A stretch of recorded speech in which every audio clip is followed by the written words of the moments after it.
So, this week's movie... Yeah? You're not on social media, so I got a little thing to tell you. That's not fair. I am on Facebook. You are unofficially on our Facebook group. However, I, as usual with this movie, posted the audience ask question. Actually posted it last night because we were intending on recording last night. Right. And normally we got, 10, Couple. 15, 20 questions, on a low day, maybe 5. For this movie, which is The Post, if you guys didn't listen to last week and find out what it is, we are reviewing The Post. And we got one question, and it wasn't even a serious question. So Twitter and the internet failed us. Yes. So, most specifically, Matt Lewinsky. Yes. So I'm Shay. I'm Tyler. This is Cinematically Correct, and we're doing The Post.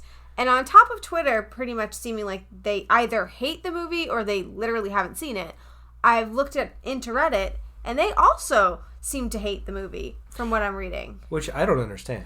No, so this is the first movie we're doing that the internet seems to literally hate it, that we actually enjoyed it. Yes, we did. I did very much enjoy this movie. I do love the true story kind of movies. Yeah, we tend to do a lot of them. We're really into that, and I don't know why, because I'm not a super history buff. Well, you like the realistic aspect of it because you really hate science fiction and fantasy. I really do. So much. So much. So if people have good science fiction or fantasy movies that she needs to watch, I will try to work them into the repertoire. You actually don't. No. Send help is what I need. Anyways, so we're going to be reviewing this movie knowing full well that you guys are pretty much going to be against us on everything we do, since we've already kind of got a taste of how you feel about the movie. But anyway, we will get into it. So do you want to give your brief synopsis? Brief synopsis, yeah. Brief synopsis.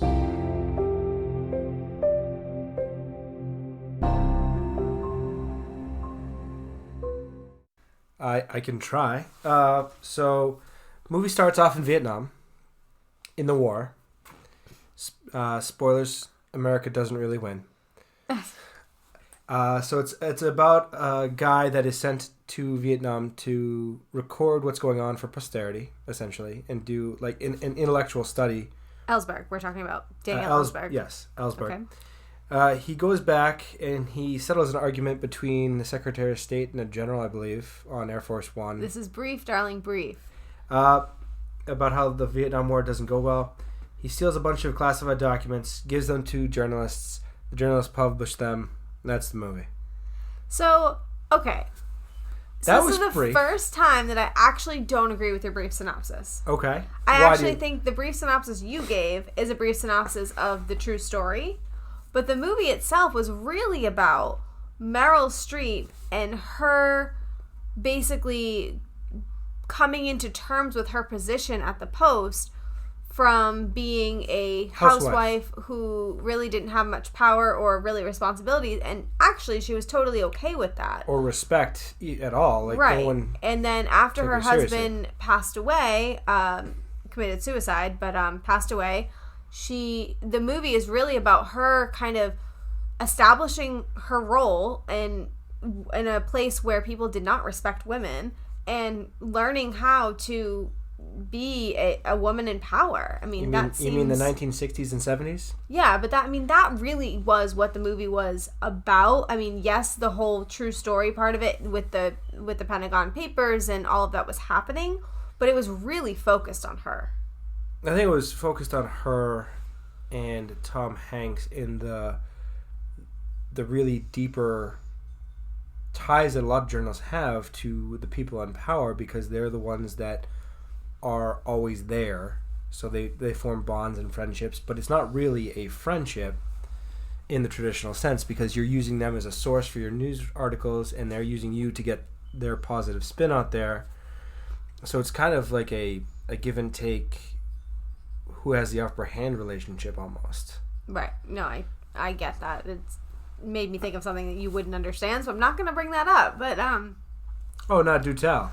No, it's just I just watched a video yesterday about like YouTubers and how they make friendships and they don't know who their real friends are because people are using them for clout and using them for all these different things, and they're not real friends, and because you don't know if somebody's using you or if somebody's doing it to get exposure or to get a story to tell or whatever it is. It's the same concept between a guy that has more money than God and finding a girlfriend or a wife because he in the back of his mind. I mean, the same thing for women that have money. I mean, it's not gender specific. I like how you got real nervous and you corrected yourself. Well, it's not gender specific, but it's Uh-huh. just the stereotypical example is a man that has money and he doesn't know if the girl is actually into him. That's usually a man who's like, 90 years old who's dating a 30-year-old. Like Hugh Hefner with all of the different playmates. Like that, they're clearly not interested in him other than... Didn't he pass away? Well, yes. Okay, so let's make sure we're respectful. Rest in peace, okay. Hugh. Okay, anyways, let's get back to the movie. So the beginning of the movie starts off with basically seeing Daniel Ellsberg release the documents. He has a hand in creating the document, and then he walks them out of the... because he worked for the Rand Corporation. Rand Corporation headquarters. Yeah. So we see him kind of like creating this whole operation to copy them and then to give them out to the Times, which was his goal, was to get the information to the Times. And apparently it took forever because they had an old-fashioned, like one of the first generation copiers that could copy one page every like 10 seconds. Now, do we have any information as to why he chose the Times? Like, did he just have a contact there? Because, I mean, we know that the guy that ends up getting it for the Post was actually an old colleague of his. Right. So, per the wiki on the Pentagon Papers, he tried to go to several other people first. In terms of senators, congressmen, I think he went to the Secretary of State, trying to convince them to publish the papers. And then when they all turned him down, he just took it to a newspaper. Okay, but we don't know why he picked the Times. Well, I'm imagining it's because it's the New York Times and it's the biggest publication out there. No, is that still true today? Because I feel like the Washington Post is... Well, the New York Times has always been a fairly consistently large newspaper. Right. I feel. So, I mean, it is still, I think, considered the gold standard. Okay. I could be wrong, but... I mean, you could be wrong. Oh, my goodness. Well, thanks. I'm glad we have that on a recording. And you can hear Max in the background. I'm sorry. So such is our life. So he copies all the documents. He cuts off the classified on the copies, even though everyone's going to know that they're classified. Which, in turn, also cuts off the page numbers. Which, god damn, I would not have the patience for that horrible jigsaw puzzle. Okay, but anyway, so... So he gives them to the New York Times. They publish them. President is understandably embarrassed and frustrated. Fights the New York Times about the publishing. Gets an injunction to have them stop. Then loses. And that's basically it. That's the whole movie? Yeah, basically. Yeah, that's the whole thing. Okay, well, I mean, first of all, I didn't know a lot about Nixon. I still don't know a lot about Nixon. I don't know why I said it like that, but... I didn't know, like, pretty much anything about Nixon prior to this other than he wasn't a liked president. That's pretty much what I knew. I mean, and I knew that Watergate existed. Did you ever do the president wax museum in school, like, as a kid, where you had to research a president? No. I was going to say, is this like Madame Tussauds for presidents? Well, no, like, so alone, it was I had this project in school. It was fifth or sixth grade, something like that, where you had to research a president and... do a presentation in front of all the parents and teachers and so forth. If I did, I found a way out of it, clearly. Okay. So I picked Nixon, actually. Did you know what you were getting into? Or? Well, so, because the girls in the class had to pick first ladies. Okay. And no one wanted to be Nixon's first lady. So I didn't have to collaborate with someone else. So I picked Nixon. So what I'm hearing is, you had a chance to work with a girl, and you were like, nah, hard pass.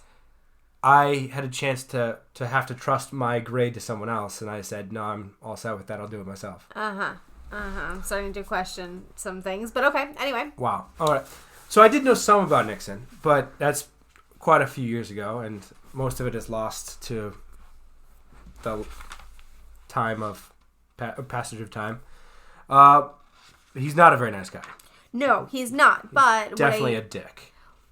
Hence the name Tricky Dick. Okay.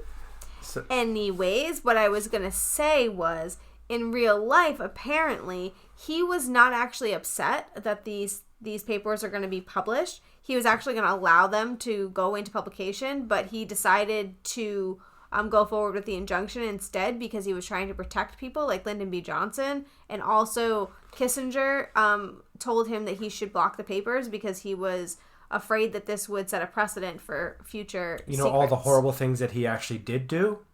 Well, right, but I'm just saying that the movie portrayed it that he was like this big villain and that he was trying to, protect his image and things like that, but... It wasn't his image that needed protecting right. from the Pentagon Papers. It was John F. Kennedy, Lyndon Johnson. Right, and he was trying to protect them. So I just wanted to clarify that because in the movie, it really seemed like he was a jerk, and I was totally buying into it because as someone who doesn't know much about Nixon, I can only think of the little bit that I know about Watergate and how he very much tried to protect his image. Right. So I think it really would have fallen mostly on Lyndon Johnson's shoulders. The only reason for that is JFK was assassinated and people had this idealized version of him for good or bad. I mean, he was, by all accounts, a fairly good president. Mm-hmm. But people had that whole, he assassinated, he died serving his country kind of thing, so people liked him. Right. So it would have definitely, Johnson was not a very nice guy either, as it happens. Just FYI, if you have to become president, or if you become president, you probably have to step on a few toes. You think? Really? I do think that, yes. Oh, okay. I mean, I didn't know. I was confused by that, but thank you. So if you can't tell by now in this podcast, it's going to be basically Tyler's History Minute through the whole podcast. Tyler's History Podcast, really. Yes. But is there anything specific you would like to give for the History Minute so that we can at least say that we did that segment, even though... Because I do want to also transition back into talking about, like, the actual movie with the actual actors, just so we can prove that it was a good movie and not just that we're interested in the story. Tyler's History Minute.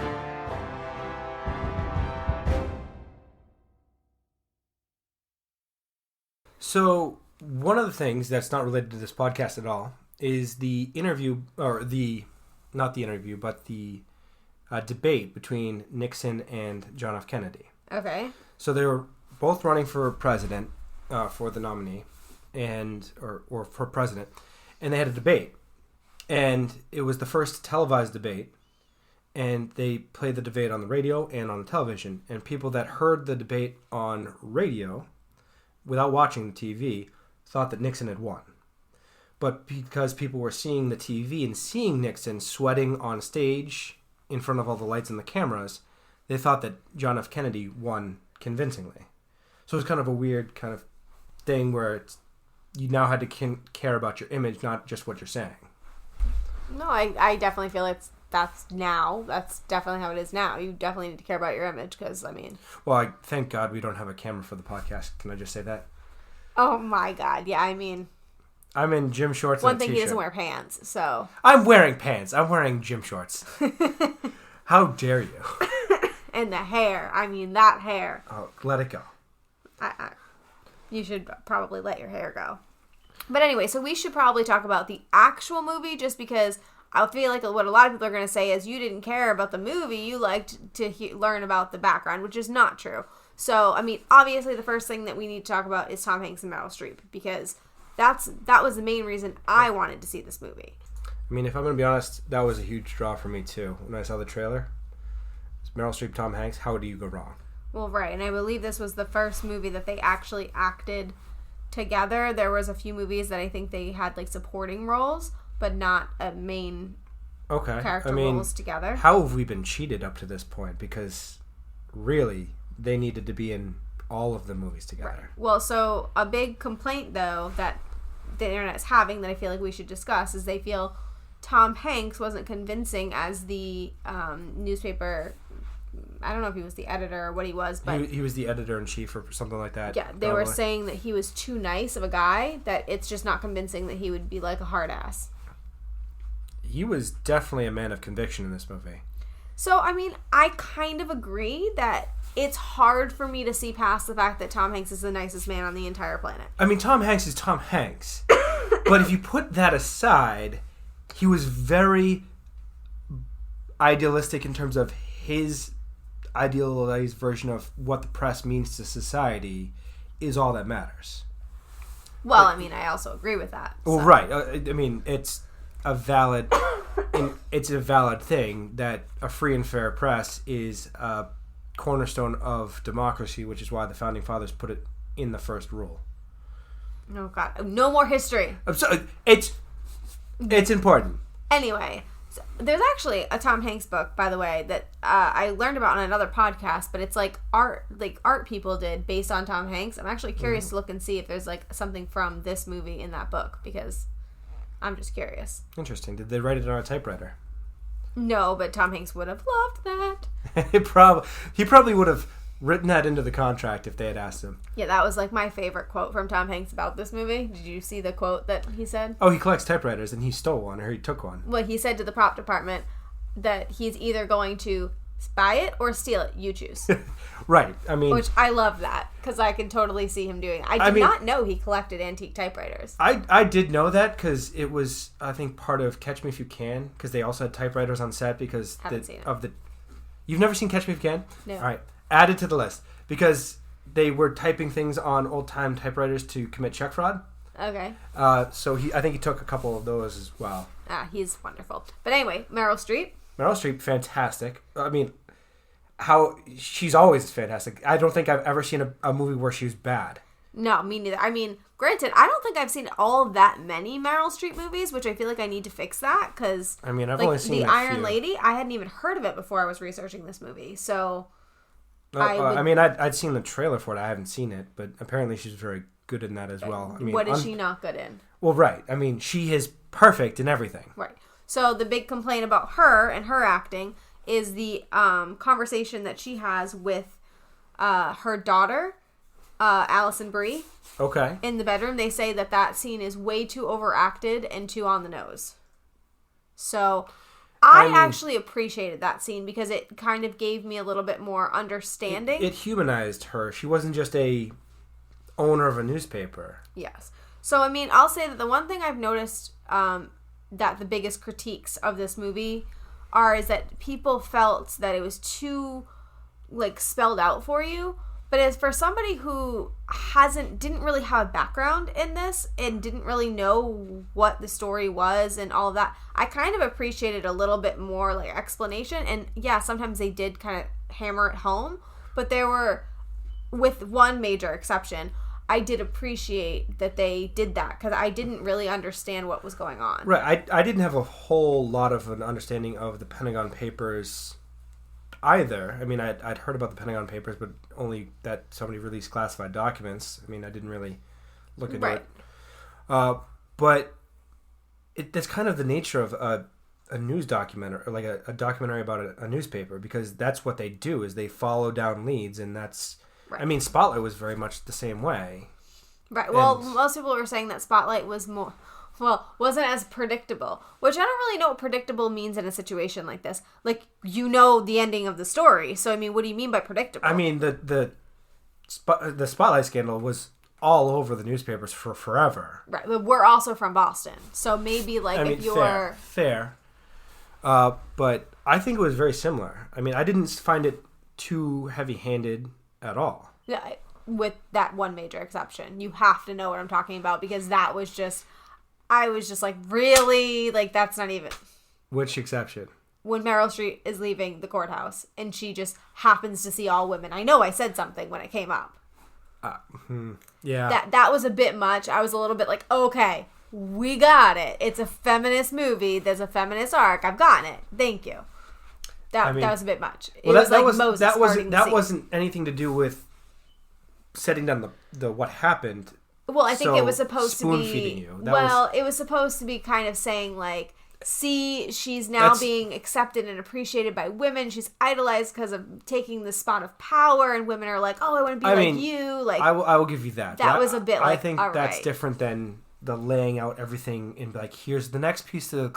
Yeah, I needed that, to be honest, because there were a few points, too, when I'm pretty sure they told me for the second time, and I was just like, oh, got it now, got it. I mean, I kind of found the over-the-top piece where he's on the airplane with the documents and the stewardess comes over And he said, what's in the boxes? They must be important. Government secrets. See, I thought he was being funny. I mean, he was being funny, but at the same time, like, dude, different time, clearly. Because if you had said that on any plane now, arrested. Yeah, that'd be like somebody federal saying prison. Now, like on a, oh, what do you got Bomb. in that? Right, so Bomb. I was going to say. Bomb. From You Ben like Stiller. interrupting me this podcast, eh? I like interrupting you in general. Yeah, this is great. So everybody blame Tyler because I have not gotten a full sentence out yet this podcast, which we had to know was going to happen. There you go. There's one. Thank you. All right. So, I mean, I loved his performance. We were talking about Meryl Streep, so I don't know what you mean by his, but that's fine. The guy on the plane. Oh, okay. The guy that's always in funny movies or funny TV shows or whatever. I don't remember his name now. He's the guy that plays Saul from Breaking Bad. Right. Okay, but we look really dumb when we talk about actors and we don't remember their names, so let's move on. Okay. So Meryl Streep was fantastic. I don't know where to go from there because she's just perfect. Okay, well, I mean, there was a lot of huge named actors. So Sarah Paulson, which we just saw Bird Box. in Bird Box, and that was actually your first movie seeing her. I think so, yeah. Yeah, what did you think of her in this film? She looked very much different than Bird Box. Blonde Bob was... I mean, I didn't even almost recognize her to start. Really? It took me a minute. I was like, wait a second. That's her character. Got it. I didn't think she looked that different. But the biggest complaint I've seen about her is her speech to Tom Hanks, where she is basically telling him, like, this is important for Kay because she's a woman and because she's never had to do this speech. Before. Yeah, I mean, that whole... Right, so they were basically on her saying shoulders for the first time. And right, they were basically saying Tom Hanks didn't need to be spoon-fed that, like he understood it. But I would actually disagree that I feel like sometimes when, especially with men, but not just men, but when you're like on you have to spoon feed them? Well, yes, you do have to spoon feed men. Yes, you're right. But I mean, like when you're like on a goal and you have a focus, sometimes you're missing cues that are being thrown at you, and men are guilty of this way more than women are, and you would agree to that. I will agree with you that. I also think that during the time period, I mean, that's not his top of mind thought, clearly, because it's the 60s and 70s. Right. And well, one that came out was the 70s, but it's definitely not in his upbringing or his just normal day-to-day life to think about how a woman feels or what pressure is on his boss's shoulders. Right. As a woman owning a newspaper. Right. So, I mean, I didn't have an issue with that speech. I thought it made sense given what was going on, but I've seen a lot of people having quite an issue. Well, I think people are forgetting what time period the movie is set, and they're looking at it through today's... I think even in today's world, that there are times when you kind of have to tell a guy, like, hey, wake up and see the things that are being thrown at you right now. I mean, that's like, fair. That's I will grant you. You are constantly on my case about missing things or... Well, right. But I just don't think it's that out of the element to have a wife be like, hey, this is what's going on. This is why she's doing that. I don't think that's too unreasonable. I mean, the releasing the documents, like when she was talking to the Secretary of State, Meryl Streep's character, yes, she got emotional because her son was sent to this war. Like, how mad would you be? I will say would that's be so pissed. One thing I'm disappointed in the movie. They only really mention that maybe twice, but one time that I really remember. But I wish that they had kind of played that up a little bit more, because that to me really makes me feel for her character even more, because she's not only battling what's good for the paper and like all of these people's jobs and all of that, but she's also battling her personal feelings towards these people that she thought were friends, that were, you know, that basically were responsible for her son being in harm's way all this time. Being sent to get shot at in Vietnam. Right. I would be very pissed. I would want nothing but murder if something happened to my son, if that happened. Like, some of the people in that newsroom, the younger men, were probably served in Vietnam. Right. I mean, there was a draft, so they went, a lot of them, and they were probably like, I was sent because why? Right. So I think that they did miss a little bit of that personal level, because it wasn't really touched on the whole... Not much. The whole, I was sent, or my kids, or my brother was over there. It was only mentioned a couple of times. Right. And I feel like they missed some element of making it resonate with people more. I agree with that. I don't know where to go from there. Kind of a downer. Yeah, it is a downer. But I mean, that's really what happens in the movie. But I mean, the big thing that we should talk about is the ending. Oh, the ending was fantastic. Yeah. So most of the internet hates the ending. They think Really? that it was too cheesy, too corny, too on the nose, all of those things. First of all, I didn't pick up on it. You had to explain to me. I didn't know that was Watergate. I am not a history person. Didn't really have that. But I think it's interesting that it set it up like I thought it was going to be another movie. Is how I felt. It felt like like how Marvel does the whole like the trailer cut. Like after the credits, they show a short of the next movie set up for Marvel. Right. And you said you thought this was like the best ending you've seen. No, so if it was in fact a setup for a sequel, or this is the prequel to an already existing movie, as the case may be, fantastically done. It was just very seamless. Right. Yeah. If this is in fact a prequel to All the President's Men, I believe. Yeah. So Reddit has a theory that this is a prequel to All the President's Men, and there's even like a photo that compares the ending shot of this movie to the beginning of that movie, and it seems pretty similar. It's directly the same. I can't not mention this. There was that line that we both died laughing at. The outside of the Hindenburg landing in a lightning storm, this is the shittiest idea of all times. Mm-hmm. Fantastic line. Yeah, had to mention that. I didn't know what it meant, but well, it was just so funny. Agreed. I also think it's funny that Tom Hanks played Forrest Gump, who also made the phone call to alert authorities about Watergate. In Forrest Gump. Right, in Forrest Gump. That was... I said he played Forrest Gump. Yes, he played Forrest Gump in Forrest Gump. And, well, obviously. And... Some things don't need to be spoon-fed, but, Tom Hanks in that movie is in every historical backdrop across the country. Like, every single important event in the country at all times. Right. That's just that movie. That's a different movie.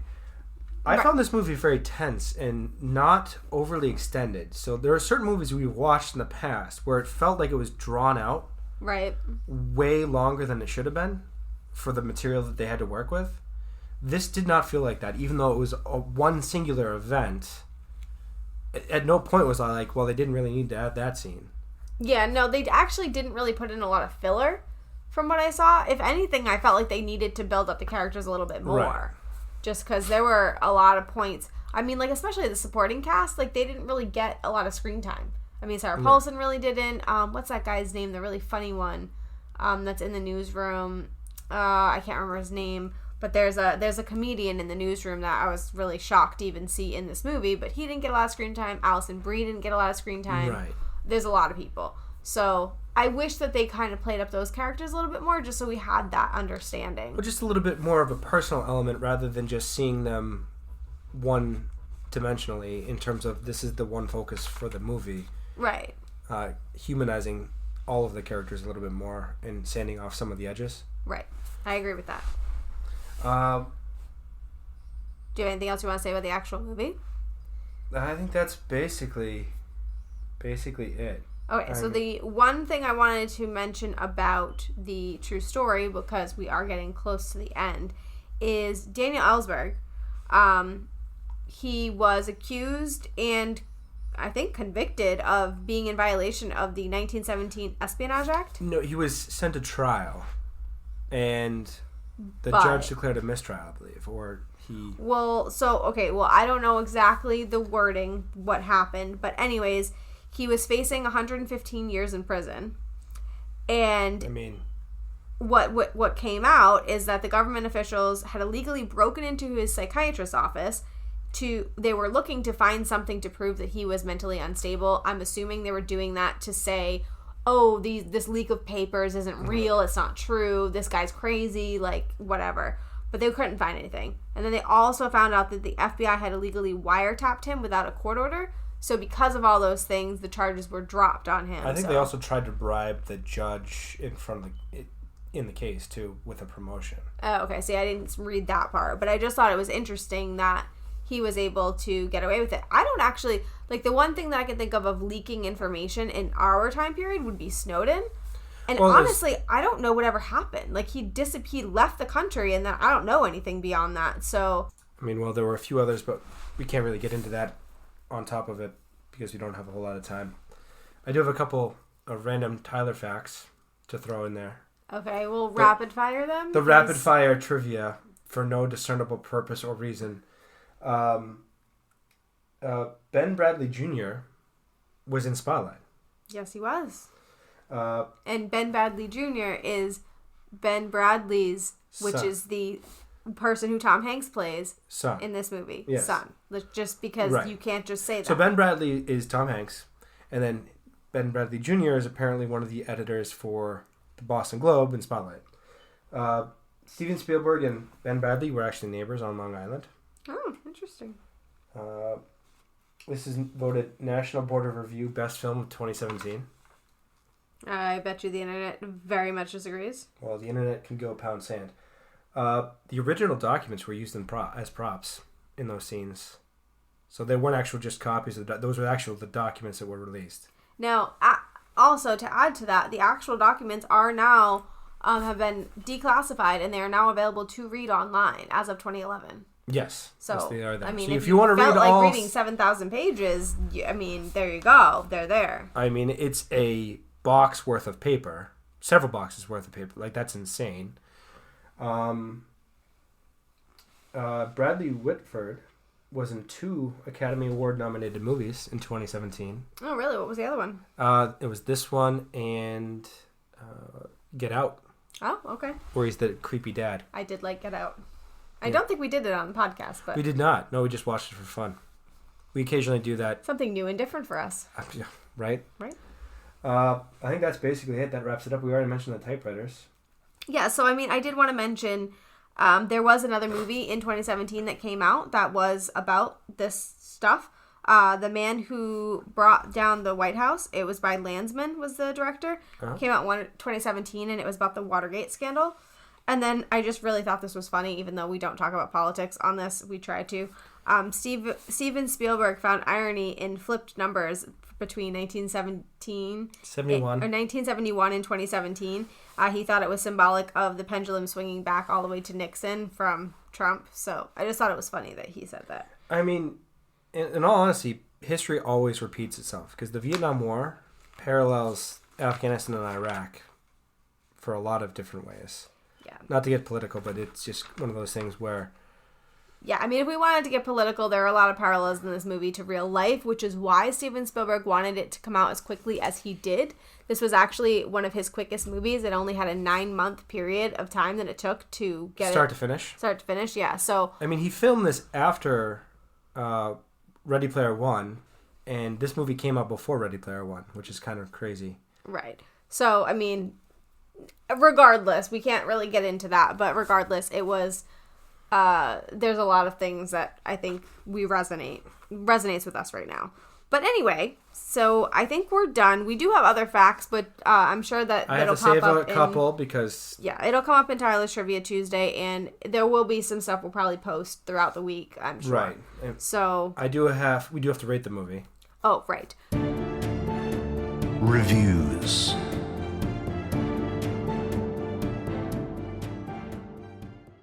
So, I had rated it earlier in the week when I was talking to my Alexa chatbot. Yes, that it was a 9. However, I do want to pull back to an 8.5 because I felt that just some of the feminist stuff and all of that was stuff heavy-handed.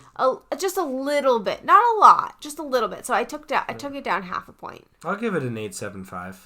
8.75, huh? Yeah. So why are you lowering it? Because I felt like for you, this is like all up in your wheelhouse. Well, it's in my wheelhouse, but I mean, it can't be a 10. There's no perfect movie. That is a goal, people. 10 for Tyler. We need to get him a 10 movie. I mean... Podcast goals.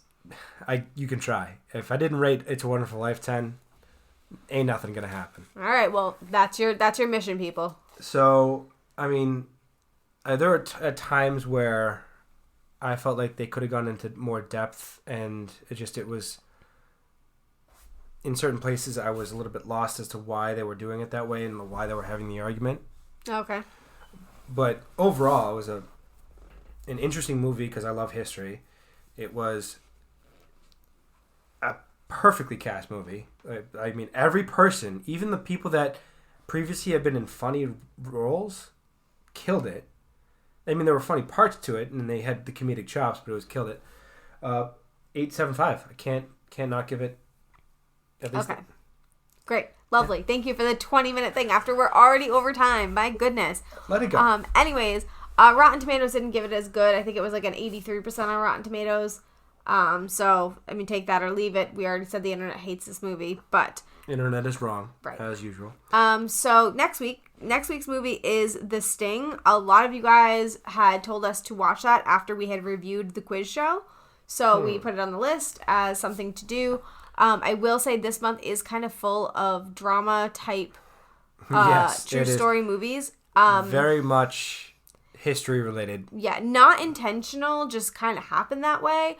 But a lot of mine are, so it just kind of falls every other week. That kind of happens. Yeah, and I don't really know what The Sting is about. I don't remember. I had looked it up a long time ago, but I'm assuming it's falling into that as well. So, sorry about that. Once you get to the end of this month, though, I promise there will be a thriller movie that is not history related. So, just bear with us.